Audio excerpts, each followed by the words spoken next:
had mentioned imposter syndrome, and it reminded me of something my wife once said. And she's like, I think being an adult just means being an adult is having imposter syndrome and then you die. That resonates hard with me. Yeah.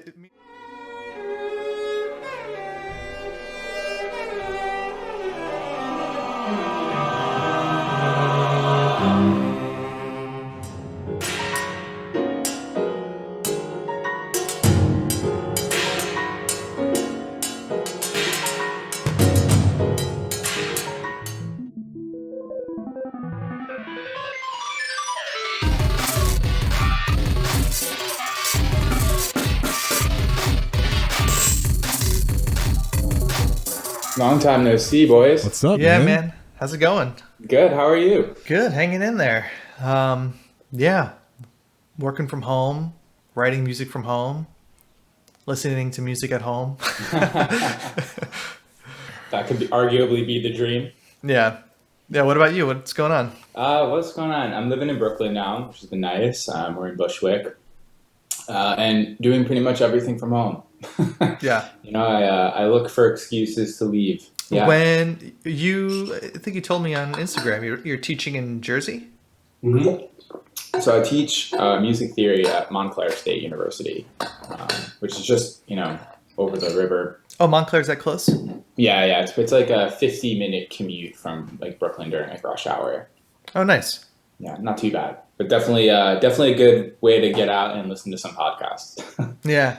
I missed my mandatory me time when I was commuting a lot, like walking to the train, sitting on the train. You're kind of forced to just unwind and think and listen to something. It's a little bit trickier to do when you're at home so much, because then it's like if you're going to try to replicate that at home, you actually have to find some peace and quiet, like find a room or go for a walk, or it's a little bit harder to do. Totally. Like I actually find that it's hard for me to be like that deliberate about doing things like that at home, because everything's right there. Like there's always something to do. And if you're not like working on something, like that's your chance to like clean or like cook or get ahead in some other life way. Yeah. So like, I always, whenever I talk about my commute, people are always like, oh, that sucks. I'm like, actually, it's weird. I actually love it, despite like, the tolls. Yeah. So I always liked calling that my mandatory me time. So you are teaching in person, I guess. Again, Mm-hmm. there was probably a period where you were not, right? Yeah, I was teaching over Zoom from pretty much, March 2020 to August of 21. And at that point, I was still doing my PhD out at Stony Brook University on Long Island. So I was living out there and teaching as a graduate assistant. So it was a little different. The hierarchy was a little different there, but more or less, the same way of teaching, undergraduate classes. And I was teaching like all sorts of theory and ear training classes there. And it was hard teaching that online for sure. I bet. I mean, at least it wasn't like kindergartners or first graders or something. I know like family friends that are also teachers that teach us real young kids. Yeah. And they're just like, there was no point. It was just a nightmare. I can't even imagine. Yeah. We just spoke to Jacob yesterday and I got like a whole rundown on Gia, but if I look you up on YouTube, you have like stuff on the Vic Firth YouTube channel of stuff you've written. I didn't even know you got your PhD. And is it what is the PhD? Yeah, so it's composition. And it's kind of, it's not something I usually put out there just because, I don't know. I just don't talk about it that much, I guess. But that's been like what I've been working on for the past 5 years. Wow. And I'm happy that it's over. Right. It takes that long?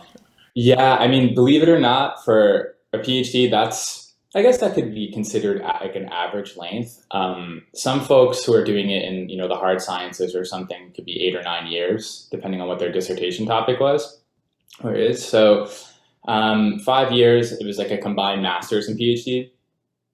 So I finished my undergrad in 2015 in comp and piano performance, and then went to Stony Brook and did my master's and PhD in that short period of time, and wrapped up in 21. And it was great. I mean, like I say, I'm happy that it's over, but I enjoyed extending the school environment a little bit longer. It's such like a safe place to try things out and explore, and while I was doing that, I was lucky to, live on Long Island, so close to the city and near people like Jake, where I was able to still do projects like Gia, because, that's honestly like the foundation of like all of my music making kind of stems from playing with bands and just like getting behind a keyboard and just playing with other people. So it was nice to kind of continue that alongside the PhD.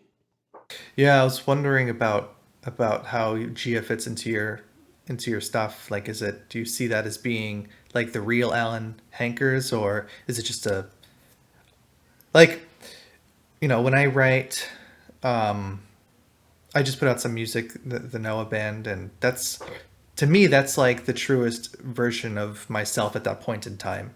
Yeah. I listened to some music that I wrote and recorded for it a year ago, which means I was writing it 2 years ago.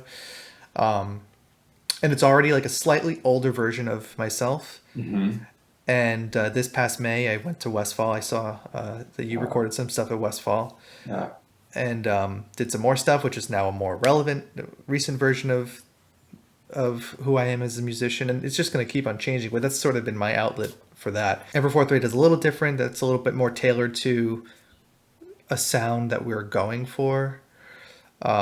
And then then there's like just the like jazz. Like if you're gonna play jazz, there's like there's an idiom that you have to fit into. You're not playing jazz unless you're playing jazz. So yeah, I was just wondering like what Gia is for you and what other stuff you have going on. Yeah, it's a great question, and it's so hard to answer. Just like you were kind of going through all like the sort of projects that you have and how it all kind of contributes to like your total profile. Which, by the way, I'm so stoked for the new Ever Forthright record. I cannot wait. I've been waiting for that since like 2011. It's been a long Yeah, time. when the first record came out, that literally was a game changer for me. So I'm looking forward to the next one. Did Jacob send anything? I meet up with him all the time because we actually live like down the block from each other. Yeah, So yeah. full disclosure, when I was hanging out with him, he showed me one of the tracks, and it was insane. so, Nice. it was beautiful. I think it was like pre-production. Yeah, yeah, yeah. It sounded the writing was off the walls, man. Thanks. It's funny too because that's like 10 plus years of different phases as well because we had written stuff.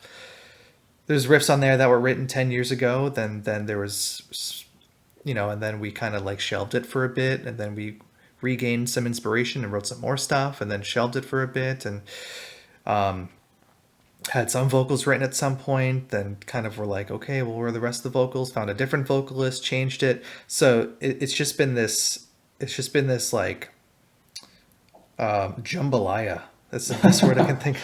10 years of jambalaya. I love it. Hey, Just it's probably better served over a long period of time, marinating all of the different spices and yeah. things you put in it. It's a hard question, man, and it's shifted for me over the years. Like I think probably 3 or 4 years ago, I had this epiphany where I don't remember exactly like where it happened, but it was definitely like this light bulb moment where I realized like I don't view the different things that I'm doing as like, although the way they occur in my process, they're sort of partitioned in different arenas. Like maybe this is I'm writing a chamber piece for this group, or I'm hanging out with Jake and writing stuff for Gia over here. But like in terms of just like the voice, artistic voice, or what feels like home to me, I feel like it all sort of melts together. And kind of talking about what you just described, like listening to older material and hear former versions of yourself, like I'll go back 10, 12 years to listen to older stuff that I've written that if I've successfully done it, shouldn't be online anywhere, and hopefully isn't.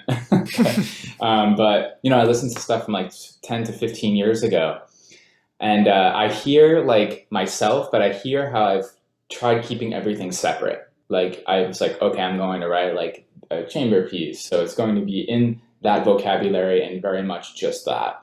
And I could almost hear like moments where I leave that medium and like the stuff that I was doing with Pain and in Exile at the time maybe snuck in, or stuff that I was doing with some film scoring kind of snuck in. But I had this rigid mentality of keeping things separate, and I think it came from a combination of things. I think it came from a little bit of just imposter syndrome, and I think it came from wanting like this fear of like being judged by people in those disciplines. Like I was so afraid to let my friends who are in the classical world know that like I was playing in a metal band, and because I was afraid of misunderstanding and judgment on their behalf.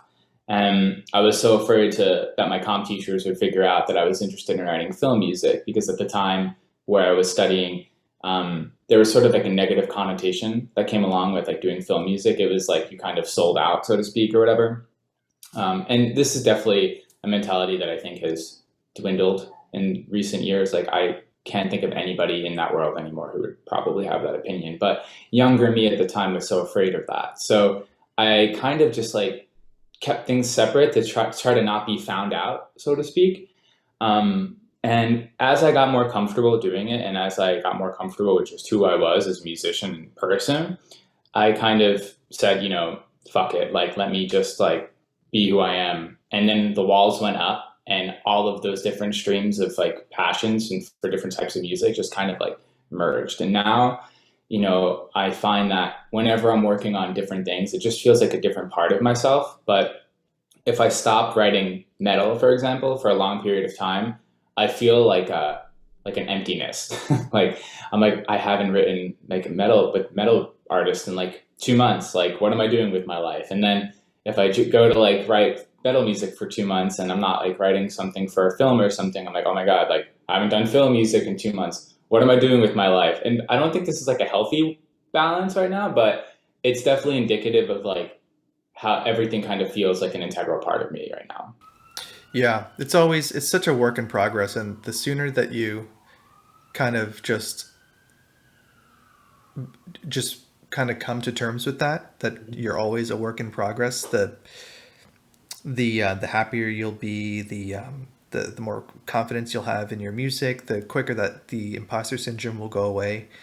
I see, and it's tough to come to that conclusion with things like Instagram being so important now for Oh yeah. musicians, where you have this guy just like shredding rhythm changes, and then you're like, fuck, I can't shred rhythm changes like that. And then you have someone else that's playing beautifully slow like a Bill Frisell on a Telecaster, and it's so musical, and you're like, God, I can't do that. And then or someone's just like ripping through like string skipping, alternate picking, sweep picking combinations of stuff, and I can't do that either. And it makes it really hard to look at what you are good at and what you're writing, and and be proud of it. And it sometimes helps to have like someone outside of your brain kind of reaffirm like, hey, you write good stuff, like I like your music. But it isn't so easy to kind of take that seriously all the time. But you should. Yeah, like when I was younger, it was so hard to take compliments. Like, hey, great playing tonight, and then to feel good about that comment was a challenge. Mhm. But take the compliment, be happy with who Totally. you are, be happy with how you played. You had mentioned imposter syndrome, and it reminded me of something my wife once said. So she's an attorney, so she's often going into courtrooms and has to put on a certain persona. And if she's feeling down in the dumps that day, or she's like, you got to pull it together if you're going to Yeah. go into a courtroom and represent a client. So there's like a switch that has to go off. And but we were talking about imposter syndrome one day, and she's like, I think being an adult just means having imposter. What did she say? Being an adult is having imposter syndrome, and then you die. What is That it? Like, yeah, resonates hard with me. yeah. It means dealing with imposter syndrome, and then we die. Something like that. Yeah, maybe for some people it goes away, but I think for a lot of people, especially like the overachievers, the PhDs, Yeah. and the people writing 11-minute prog metal ballads, and there's probably some evidence that there's still some sort of imposter syndrome going on because we're trying so hard to prove ourselves and get over some kind of hump. And I've heard stand-up comedians say the same thing. Listen to any good like comedy podcast. So many of them are dealing with imposter syndrome and overcoming social anxieties and low self-esteem. It's everywhere. Yeah, it's true. I love your wife's advice, and to add a bit of advice on top of that that I've received. I remember it was like probably like a month or two before I defended my dissertation, and I was sitting with my advisor, and we were having a heart to heart, and she's like, how are you feeling? You're like in the final stretch, and I told her, I was like, I feel pretty anxious about it. Like I just feel like I'm going to go up in front of this room with external committee members there who I don't have a personal connection with, who are looking at the work very objectively.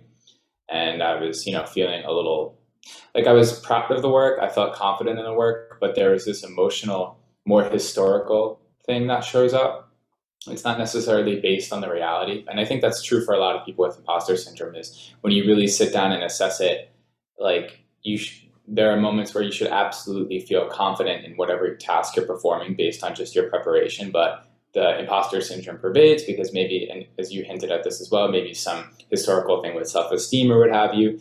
So I was struggling with reconciling those two things. Like I feel confident, but I also feel imposter syndrome, and it's like totally fucking with me. And she said this really funny thing that I just really appreciated. She was like, so what? She's like, I'm like, do you get imposter syndrome? She's like, all of the time. And you know what I tell myself? I say, I'm an imposter. Who's gonna who has a problem with that? What are you going to do about it? You know what? I'm an imposter. Let's see how far I can get as an imposter. And this sort of flipping the perspective into like sort of just like curiosity of exploring that identity instead of like freaking out and trying to correct it. That's such therapist advice, but I love it. Yeah, it was cool. And it really helps me. I was like, okay, like instead of like having this freak out reaction to this feeling, and I think this is great for performers as well. When you're in stressful performance situations where you're not totally at peace and calm on stage for a moment of time, like just realize like, you can embrace that as just like a human experience and just let it be and see where it takes you out. Because I think when you try to freak out and correct it, that's where you lose focus, and that's where mistakes or errors start to really happen. And then the domino effect, Oh yeah, the domino effect is awful. Yeah, you try to fix it. You think, okay, let me go over here and just get some fresh air. Okay, that's not fixing it. Let me go over.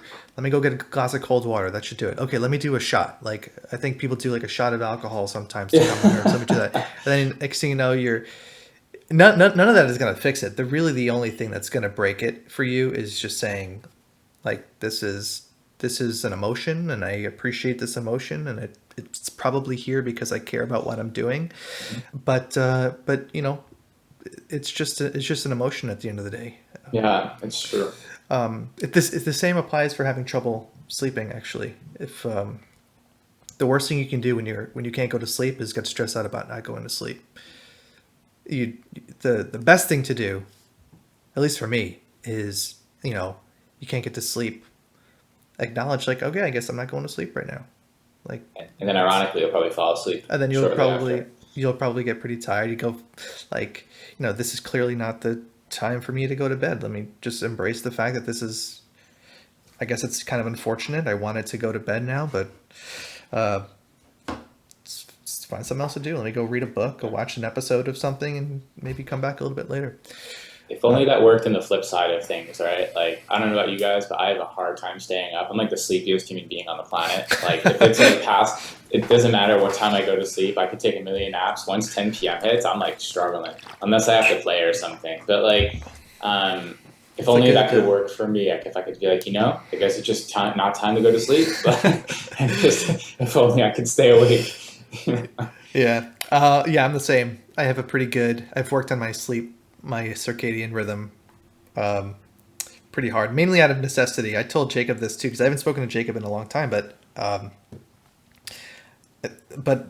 I'm these days I'm married and I have a kid. I have Congratulations. My son. Thanks. That's awesome. Yeah, it's pretty great. He just turned 2 the other day.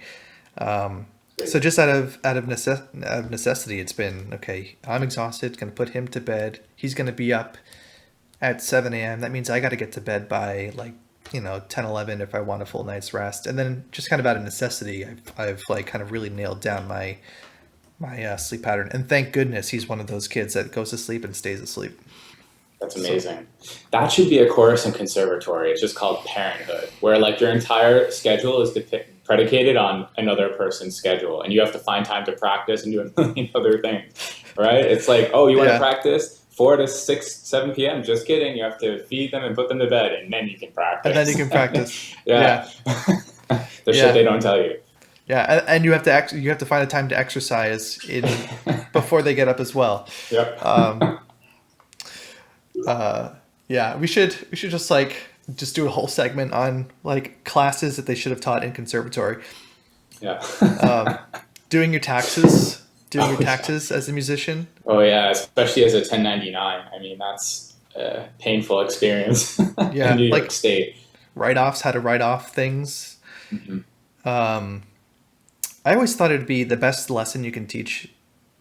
Like if I had a music program, would be okay. It's freshman year, you have to write, record, and produce and digitally distribute a an album. That's an awesome Like, idea. by the time you graduate, if you stick around for 4 years, you have 4 albums out. You've done it 4 times. Now you're entering the real world. You've released 4 albums. Maybe you want to go back and delete them, um, but you've practiced it, and throughout those 4 years, you're probably 18, 19, 20, 21, about years old. Maybe you started school a little later, so who knows how old you are, but chances are you're doing your taxes, so you're practicing that as well, just kind of seeing how much income you've made. It's also an opportunity to practice the whole marketing part of it. Like, yeah, you got to write and record and do all this stuff, but hey, you also got to find a designer Yeah. to create you like a PDF of the mock-up of your CD, and it might be fun to share, like with a class of peers. How did yours do? Oh, mine went viral. Like I'm leaving school. I've Yeah. See you later. yeah, see you later. And someone Right. else and someone else is like, damn, I didn't sell any copies. What It's a life lesson. it's a life lesson. Yeah. Yeah, It it's is. like what did they do that made it so good? Or like, oh, I love the art that you did for yours. How did you give me your artist's name so I can maybe use him like next year for my sophomore release? I always thought that that'd be like the super valuable course at a college. That's a really good idea. And I mean, I can even imagine like collaborating with other majors and other departments, like, for the visual art, getting a graphic designing student. I'm sure they would love to say, I worked on an album on my resume. And just also like for even, because this happens so often, right? Like music majors who end up pursuing other careers after music, or they still do music as a central part, but they do other things as well. There's like a element of project management and just learning how to steer a creative project is that translates to any It's discipline. yeah, that's being a producer. Yeah, Like 100%. like whether this project comes out or it doesn't is entirely up to you. You could twiddle your fingers and do nothing, or you can put all the pieces together, make sure the wheels are turning, and the wheels don't stop turning until something is done. That's a really hard thing. Going to music school and getting out without something solid, it makes finding like your boilerplate job, your starter job that's likely not in music, a really hard thing to do. I mean, I went through it. I got out of music school, and you know I had a degree in jazz performance, and I couldn't really take that anywhere. But if I somehow was able to say, like, I had produced 4 albums in that time, working with graphic designers, blah blah blah, I could have worked at a number of things. I could have probably worked at a photography studio, a film studio, or gotten a job as a project manager. Totally. Yeah, I mean, I think that'd be great. I don't know why schools don't do that. It's a great question. I mean, it's like this conundrum of trying to squeeze everything in such a consolidated. I mean, even if you go on for masters, even doctorate. I was in the last year of my doctorate, and like, this is like 10 years of higher education, and I'm like, there's still not enough time. And this ties into what you said earlier, Nick, about like that sort of being just like a project in progress always. Like there are always going to be aspects that you can grow and improve and learn more on. And it's just a matter of having like the intrinsic self-awareness of what you want to do, and then the motivation and prioritization to be able to say, okay, like these are the things that are essential for accomplishing my goals, and these are things I would love to learn how to do, but there's just not enough time in the day or in the 4 or 5 years you're in school. Um, and I have to let these go. And then the program itself and the curriculum trying to address as much as they can broadly, and then hopefully aligning with their students. It's just so complicated. Yeah, But I it's a think lot. I think your idea is incredible, and especially for like a studio comp program or like a songwriting program, like I think that would be an amazing opportunity for students to set them up pretty nicely. Yeah, or even if maybe if it was just a course in itself, like it'd Mhm. probably be a big credit course, like a 9 credit course or something. Um, because you could be in a jazz program, but you might want to take the course that requires you to put out an album at the end of the year, something like that. Totally. This brings me back to something you had said earlier, like going back and hopefully deleting the stuff that you had done 10 years ago. Omar's heard me say this before, but I like to call, I like to use this expression or the saying, document the process. Oh yeah. And it's like an agile approach to I guess what we're doing here, like music and art. Like what there's for me, I think it's better to just go start something, write your music, document where you are at a current point in time. Like do the best you can with writing your next EP or LP, get it out there because chances are you're really never going to be completely happy with where you are. So just kind of document where you are at that point in time and then like let it exist and kind of move on. And we're doing a bit of that in with this podcast. Like Omar and I met up one day and I said, "Hey, I want to do this podcast. I don't have all the pieces figured out. I don't even think I have the best vocal mic. We don't really even have great artwork for the podcast, a great, thumbnail for it. Yeah. But we're fixing the plane as it's flying. We're saying, okay, cool, this is working, this is not working. Like, what are the steps that we can take to do this? And so we're documenting the process of, building out this at this podcast. If I'm hoping that in a year from now we come back and just see like all the different ways that we've fixed it and made it better That's along the awesome. way. Actually, when I think about podcasts, it's especially you can see that in a lot of them how they're, as I like that analogy, fixing the plane as it flies. Like one of the podcasts I've been listening to lately, actually with my girlfriend, like the older episodes are pretty self-produced, and I mean the audio quality is pretty bad. I don't think they could afford like somebody who had audio chops. Like it was very much somebody who isn't from the music audio world compiling, and then it got picked up by Morning Brew, and they had funding for a sound designer and an engineer, and the newer episodes are pristine. But you listen to the older ones, and they're great, and you love them, but you can hear that progress. So I think all of this to say, as a listener, I don't judge too crucially. I mean, I still get as much out of those older ones as I do out of the newer ones. So obviously, I'm willing to look past it. So I think, yeah, there's something to be said about just like letting the process be and letting it exist, and not trying to overcorrect or stifle, because there's something beautiful about those early explorations. And this happens in music all of the time, where you listen to something and it's like, man, like that one moment was so special, and you can't recreate it, and it's captured early on, you Mm-hmm. know Yeah, can you imagine how upsetting it would be if some of our favorite composers like burned their sheet music before anyone can see it just because they felt not so strongly about it? Like Oh yeah, if totally. like Bach burned half of his stuff because he was like, "Oh, this is stupid," Yeah.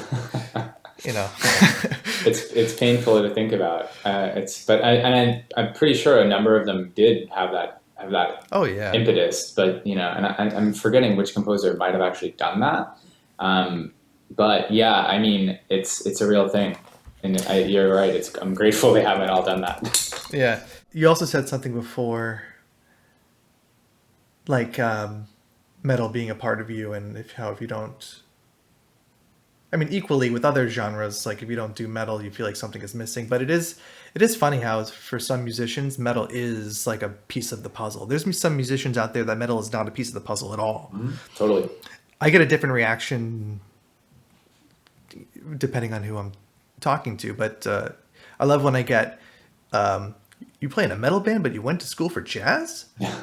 Like, 'cause to me, it's so obvious. Yep. Like, yeah, but I went, just about everyone I went to school with loved metal. I mean, 10 years ago, 10 plus years ago now, maybe like a third or a quarter of the jazz department was like really into Meshuggah, Yeah. and seeing Meshuggah over the years, more and more, there's more and more like New York City jazz guys posting, "Hey, going to the Meshuggah show tonight." Like it just kind of grew and grew and grew, and now metal is like all over the jazz, like all over the jazz world. It's crazy. The same is for classical. I mean, it's Yeah. literally the same thing that you just described. And Meshuggah seems to be the gateway band. Like, Yeah.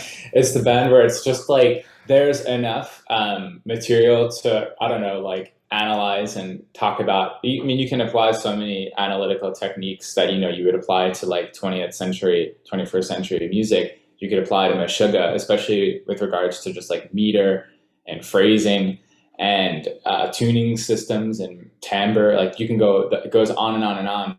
And now it's actually the last time they played in New York, or not the last time, one of the last times they played. I think it was like right before 2020. Um, I saw a number of like classical musicians at the Meshuggah concert, and it was just such a, I don't know, for me it just felt like such like a warm affirmation of like things that I struggled with years ago of like wanting to hide this. And now I'm like, oh, like I see my peers here and we all love this. And we can acknowledge that, like the world doesn't begin and end with classical music. Because that is really hopefully a sort of extinct mentality. But I think at one point in time it existed, and it definitely still existed in my teachers' teachers. And sometimes that trickled down into their teaching, maybe consciously or not. And so it made it really hard. So now seeing musicians in my generation, younger and older, going to these things and like getting the awesome experience that music offers is it's nice. Yeah. I almost think that maybe they wanted to like it all along. But there was like the stigma, maybe I'm not supposed to like this. And then, sweeping through the last decade has been this massive wave of self love and self actualization and self Mhm. realization, and I think maybe that has something to do with it as well, where a formerly a musician who was formerly, this is the way I am. I'm a classical musician. I can't dabble in the darkness of Meshuggah. Maybe this is a wild assumption, but maybe there's this is true for somebody, that they said, you know what, it's okay to like Meshuggah, and it feels good, and I enjoy it. So That hope was they're like a hearing. tweet that went out, like Alex Ross tweeted that, and then from there on out, it was okay. Yeah, yeah, yeah. But like it's funny, like you're saying, like they wanted to like it all along. I feel like there's a South Park episode in there somewhere where it's like these like academic musicians like wanting to like Meshuggah, and Yeah, yeah. like They're and just then like at the end of the episode, I could see it. They're like opening a gate and they're like peering out, just like, is it safe out here? yeah, they like play like one of like I don't know something off of Catch 33, and they enter like this other dimension of like Meshuggah-ness. Yeah, It's like it consumes them. But yeah. yeah, I mean it's a real thing, and it was really funny to me is like in my grad program when things started to really shift. At least in my experience, maybe they shifted earlier or later. Just this all was very much based on just like my journey, but like. People used to come up to me and be like, "Oh, like, how did you get into playing with bands? Like, when did you realize you wanted to do that?" And I was always just like, it was never like a decision. It just happened naturally, and it was like the thing I loved to do. And I just always, whenever I think about performing, like my favorite memories of playing have been actually with bands. Like I remember one of my favorite memories is like when I was like 11 years old and my band won like the local battle of the bands or whatever, and we got to play at Mulcahy's on Long Island. And I remember I was I remember I counted the days to that show. And the day of that show, I just like, it was like one of the most euphoric experiences of my life. So whenever I perform now, I always just sort of channel that experience. And that has brought me back to wanting to play in bands for the whole, my whole life. Hmm. And I still get that feeling playing with bands. And I think a lot of classical musicians who take the leap and explore outside of the classical idiom have the same experience where it's like very liberating, and not just in metal, but all sorts of music, folk music, playing with jazz musicians, playing electronic music, I think they get this like liberation from, just like that one framework, which is a very robust framework with centuries of tradition and different ways of approaching tradition. But, that's still just like a drop in the bucket. Do you remember why you started music in the first place? Yeah, I do. So I was in first grade and we were playing the recorder in elementary school. It's just like I forget what key it was in, but it's just locked in one diatonic key. And I remember going home from school and not practicing any of the music that I was supposed to play, like Hot Cross Buns and whatever the other pieces were. And I just like turned on my PlayStation 1 and was listening to the Chrono Cross soundtrack. I don't know if y'all know this. Yeah. And I just remember it was in the same key, a lot of the tunes. So I was just learning all of these tunes. And then I went to school the next day and just started showing off that I was a horrible student. And like I was one of the Zoom elementary school students you were talking about earlier who probably made it impossible to teach online. Like I was one of those. So I went to school and like started just like ripping the different themes and counter melodies from Chrono Cross, and my teacher was pissed but also intrigued.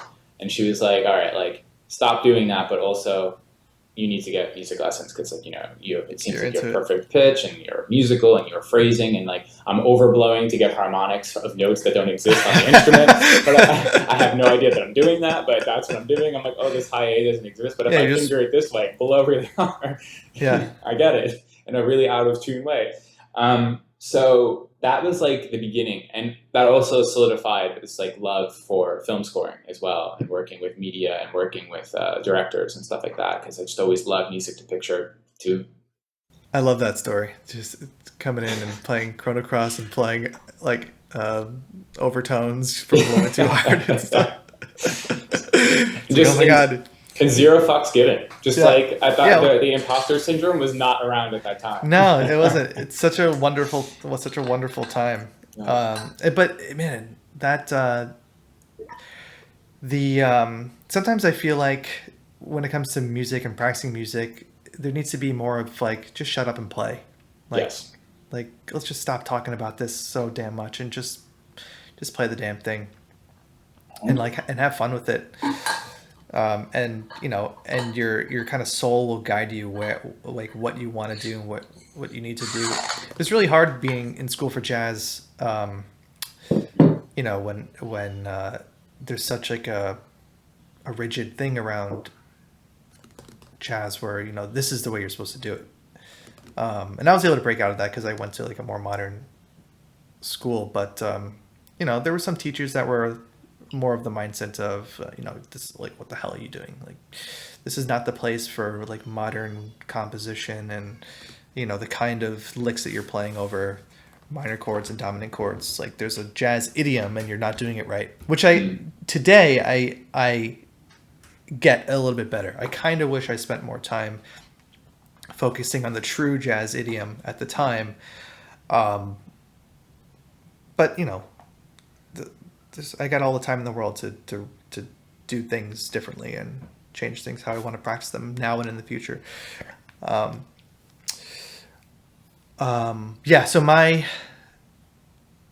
I had like a general music class as well, I think in like third or fourth grade, and I would come into class with a manila folder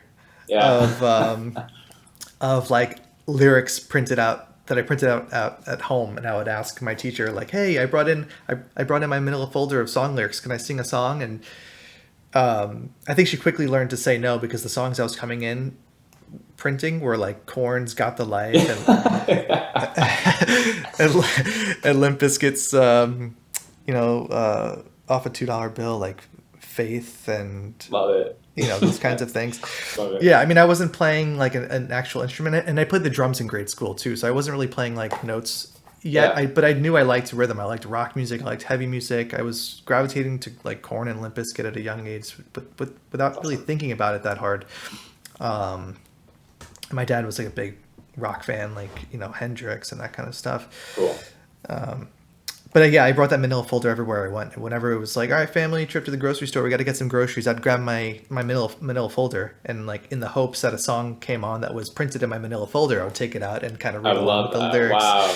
That Yeah. did your parents ever comment on that? Because that's I feel like that's such bizarre behavior in the best way Such. for an elementary school. Like if I had a kid and they were just like bringing a folder of lyrics to follow along in the car, I'd be like, this kid has a passion. I don't know. I don't know if they ever had much to say about it. I tell it to my wife though, and she's like, "What the fuck was wrong with you? That's so strange."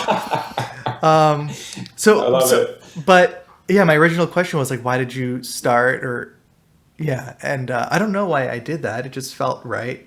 Um, and then I stuck with me like just drums throughout grade school. I didn't pick up the guitar until high school, and with guitar, it went right away into like heavy music and like really really heavy music, like Beneath the Masker, and that like that shreddy heavy, like brutal speed metal type Totally. stuff.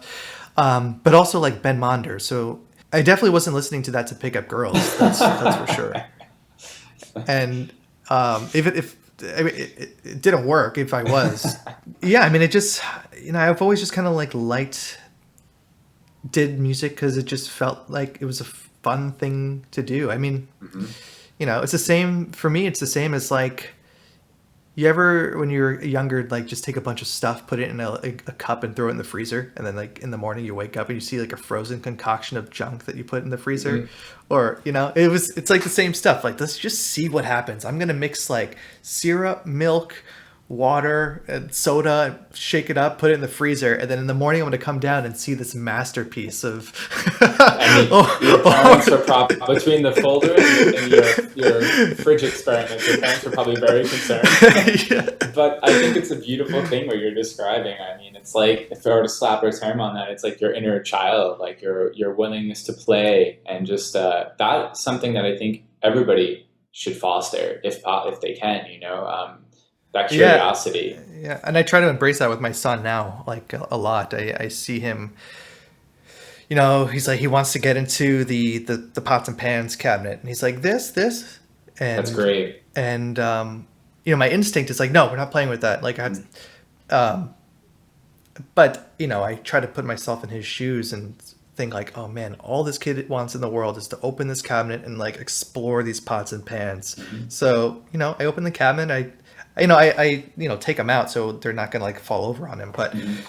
But then he has a blast for like 30 minutes. He's just like changing the lids and hitting different things to hear the different sounds, and there's something very human Yeah. about that. And now they're not going to be inclined to go and break into the cabinets because they're just trying to do the thing they're not allowed to do. And there's like a Yeah, yeah. It's not I shouldn't be in here, so let me get in. yeah, It's not that.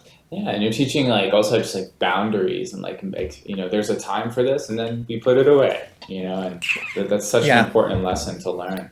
Yeah, there's Um, that too. It's not just a wild free for all. That's a And whole I think different. it's awesome that you came to music that way. I mean, and it makes a lot of sense as you're explaining it. Like you had a folder of lyrics because at the time you were playing percussion instruments, and you didn't like, of course, at the time know like the framework of notes and harmony and melody, and the words were your gateway into your framework of understanding what's going on. And that to me just says like this is a kid who clearly wants to know more about this. They're so interested in this, and that's their portal into it right now through text. And then you learn to hear and you learn to play, and then that's your portal.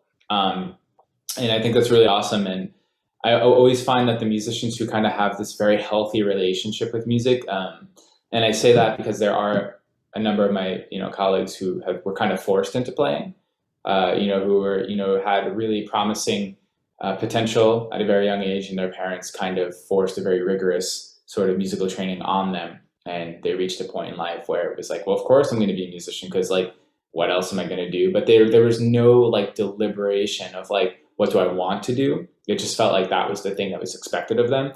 And it's funny in music, you'd expect that in more guaranteed lucrative careers, like maybe doctor, a lawyer, or something. Like Hmm. my parents want me to be a doctor, but like my parents want me to be a musician. That to me is so bizarre. But for me, it was similar to you. It was just like I love doing this. I love exploring, and I love kind of metaphorically putting things in the fridge and seeing what happens. And Hmm. from all of my yearbooks from childhood, it's like the question of what do you want to be when you grow up, and underneath everybody's picture. And year after year, it was always from first grade onward, it was musician, like Wow, always.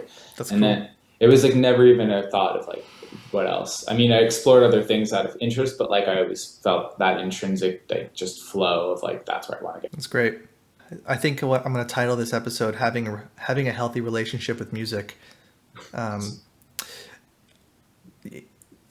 it's something worth thinking about. Like as anyone who might be listening to this, like what is my relationship with music? How does it make me feel? Am I doing the stuff that I want to do, or am I doing things that I'm feeling like forced to do? Is the environment somehow influencing my musical decisions a little bit too much?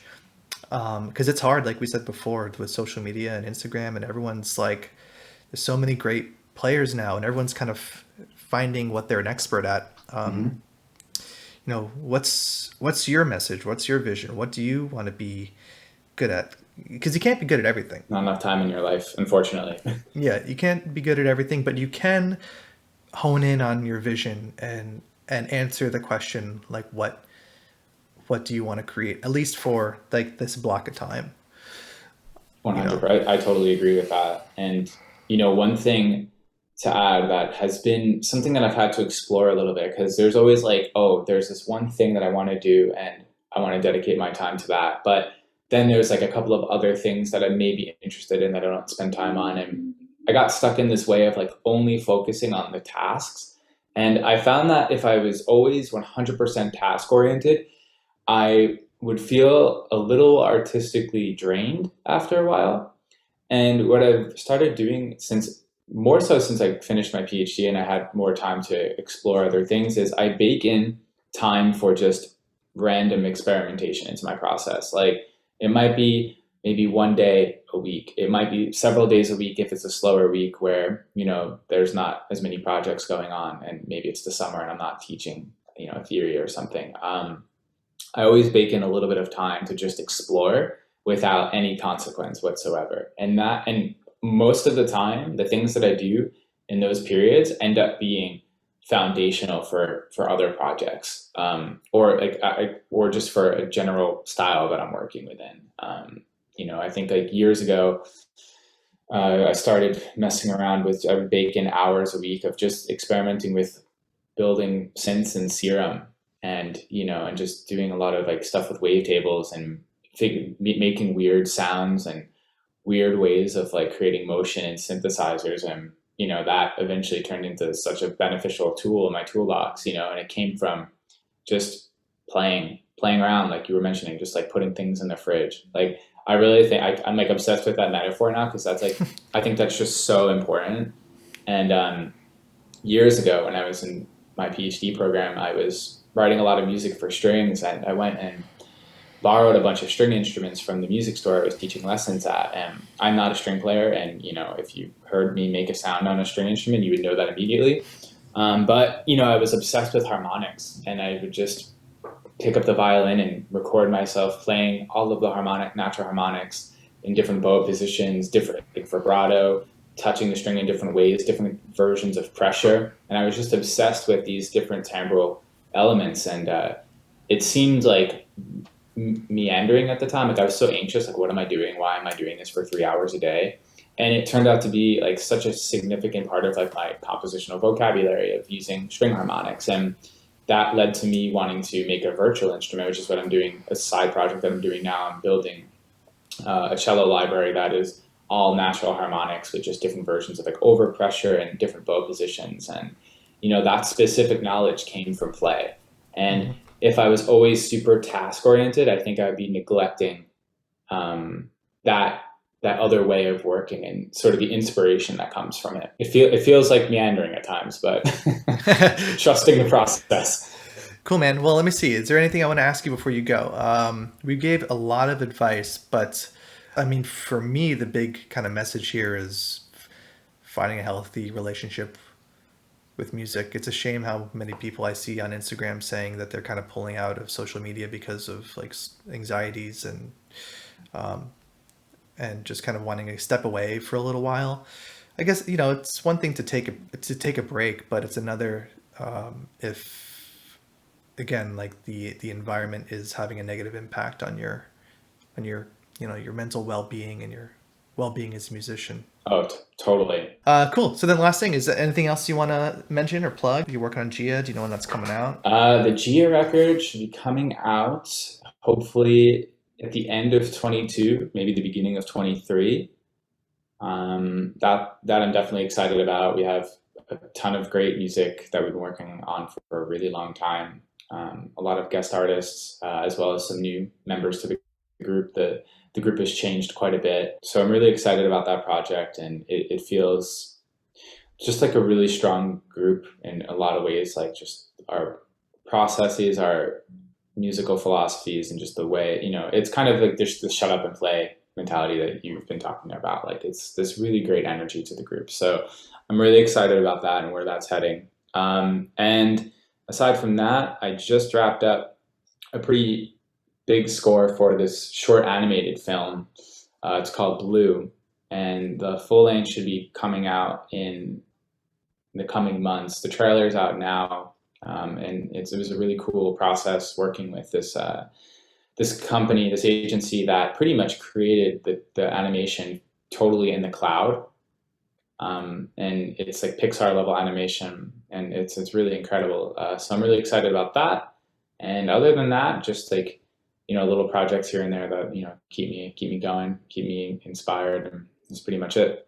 Is Instagram like the place to see your stuff? Yeah, that'd be great. And then if Yeah. you go to my Instagram, I have my website and stuff like that. So it's like pretty good spot to link to. All right, man. Well, Omar and I are going to hang out for a few more minutes to wrap up some stuff, but it was great talking to you. Likewise, guys. I'll catch you later. See ya. Peace. Sweet. Nice. That was another really good episode, dude. I fucking love this show. That was a good one.